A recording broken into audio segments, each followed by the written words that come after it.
Hello everyone.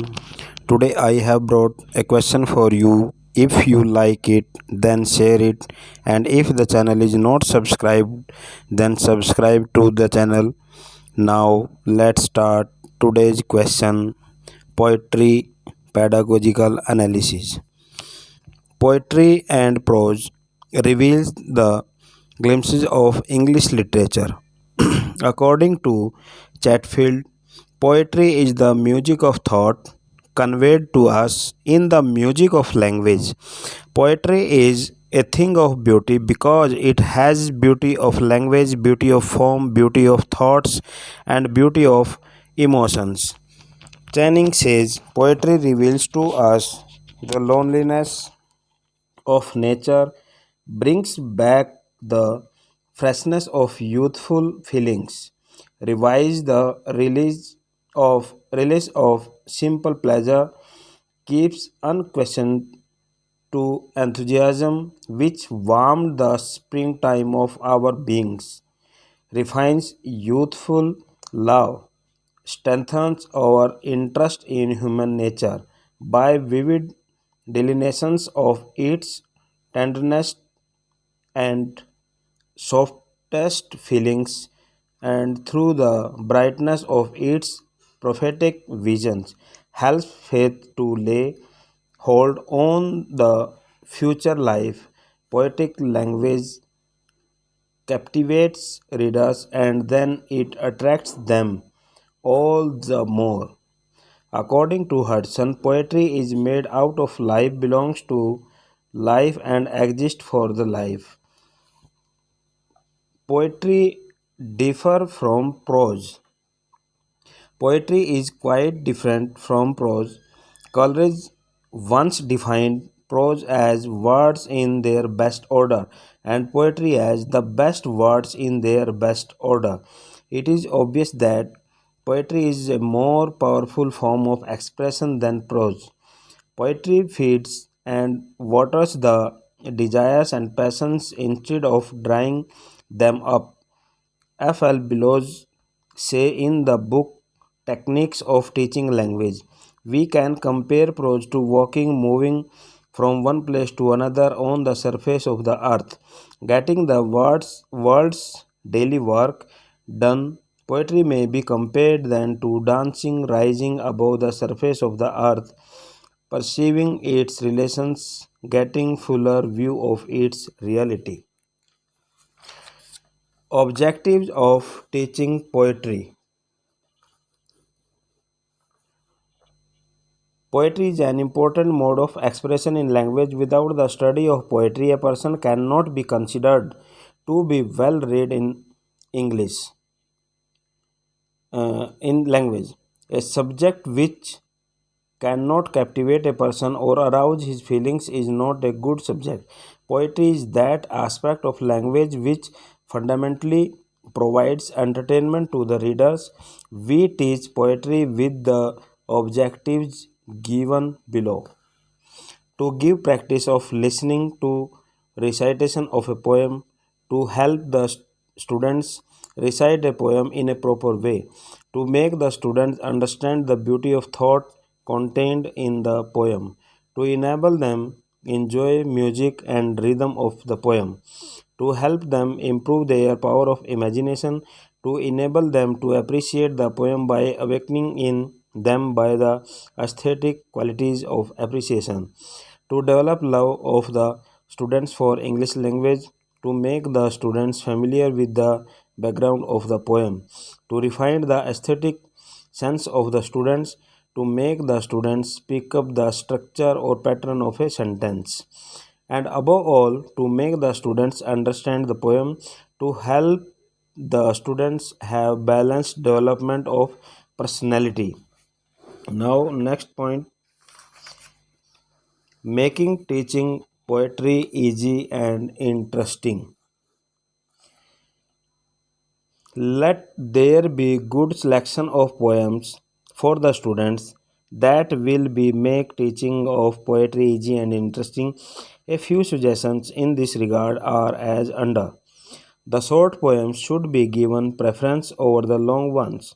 The nursery rhymes are the most suitable for the young children. Simple, descriptive, and narrative poems should be selected for the school children. The poems which are philosophical and contain deep ideas should be kept for senior pupils. The rhythmic poems appeal more to the children because they can be memorized easily by them. Only poems of that type should be selected which have a universal appeal. They should show variety of form and subject matter so that everybody may find his interest there. Only those poems should be selected which are up to the mental level of the learner. Next, principles of teaching a poem. Model recitation by the teacher is very essential because it helps in attracting the students towards the poem. They are able to grasp the meaning contained in the poem.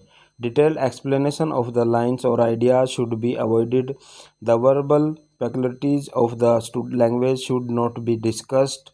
In the poems, we have words like hath, thou, thee, etc. The spelling of some words are written differently. They should not be taken up too seriously as far as the study of the poem is concerned. Paraphrase of the poem should be avoided. The teacher should try to bring enthusiasm and zeal into the teaching of the poem. As far as possible, the poem should be taught as a whole. It should be approached as a total work of the art. Next, steps. Suggested steps for teaching a poetry. Step 1. Step 1. The teacher tells something about the poem in the simple English. He may show a picture or chart depicting ideas contained in the poem for this purpose. Thus, he creates proper atmosphere for the poem. Step 2. The teacher gives model recitation of the poem. Gestures and actions are performed by the teacher whatever possible. Tape recorder for the poem recitation may be used if the teacher feels it necessity. Step 3. Difficult words contained in the poem are taken up and dealt with the active participation of the learner. In doing so, the teacher takes up the words and their meanings in simple English. Step 4. Once again, model recitation of the poem is given by the teacher. Step 5. A few students of the class are asked to recite the poem one by one. Mistakes, if any, are corrected with the help of the other students of the class. Step 6. The teacher asks the students about their problems in the poem. All the problems of the students are solved as per need and requirement of the situation. Step 7. The teacher puts a few comprehension test questions to the students. All efforts are made to get appropriate answers from the students. Some hints or guidelines may be provided by the teacher. Step 8. Lastly, the students are asked to do some assignments at home. It may be learning of the poem by heart or writing the summary of the poem in simple English. Thompson and Yart have suggested 3 ways of introducing a poem. First, the best method is to read a parallel poem, that is, a poem similar in subject matter with the poem to be taught. If possible, the parallel poem should be written by the same poet. Second, one method is to give the gist of the poem and then ask 2 or 3 simple questions on that. And last, the third method is to give the life sketch, style, and characteristics of the poet. Teaching of a poem is an art. Every teacher of English cannot do justice to the teaching of a poem. Proper atmosphere need to be created for it. The teacher who can recite well is able to succeed in teaching poetry.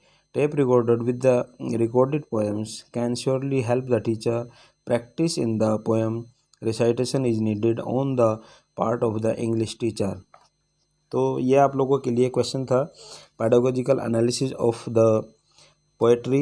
Important question है आप लोगों के exam के point of view से.